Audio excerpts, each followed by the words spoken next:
नमस्कार मित्रांनो, मुद्द्याचं बोला या यूट्यूब चॅनलमध्ये तुमच्या सर्वांचं हार्दिक स्वागत. हेलिकॉप्टर बैजा याचं नाव कसं पडलं आणि तो कितीला खरेदी केला गेला आणि तो नेमकं काय खातो याविषयी आपण सविस्तर माहिती या व्हिडिओमध्ये बघणार आहोत. श्रीनाथ केसरी सांगली श्रीनाथ केसरी स्पर्धेत हेलिकॉप्टर बैजा आणि ब्रेकफील्ड जोडीने पहिला क्रमांक मिळवला. फॉर्च्युनर पटकावली. सध्या हेलिकॉप्टर बैजाची सर्वत्र चर्चा सुरू आहे. शिरोळमधील बाळूदादा हजारे यांच्या मालकीचा हेलिकॉप्टर बैजाने आजपर्यंत एकूण कोट्यावधींची बक्षिसं जिंकली. 4 वर्षात त्यानं 1.5 पेक्षा जास्त मैदानात भाग घेतला. ट्रॅक्टर, थार आणि आता फॉर्च्युनर गाडीही बैजानं जिंकली. याशिवाय लाखोंची बक्षिसं असलेलं मैदान मारली तर गदा जिंकल्यात आणि मानाच्या मैदानात नंबरही मारला आहे. जनरलला पळणाऱ्या बैलासोबत पळालाय. हरण्याबरोबर वर्षभर पळाला.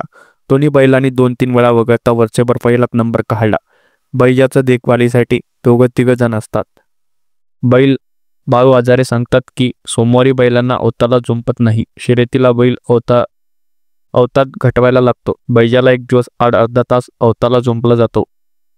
बैजाला खायला काही वेगळं घालता जात नाही. चारा जनावराचं नेहमीचं खाद्य दिलं जातं.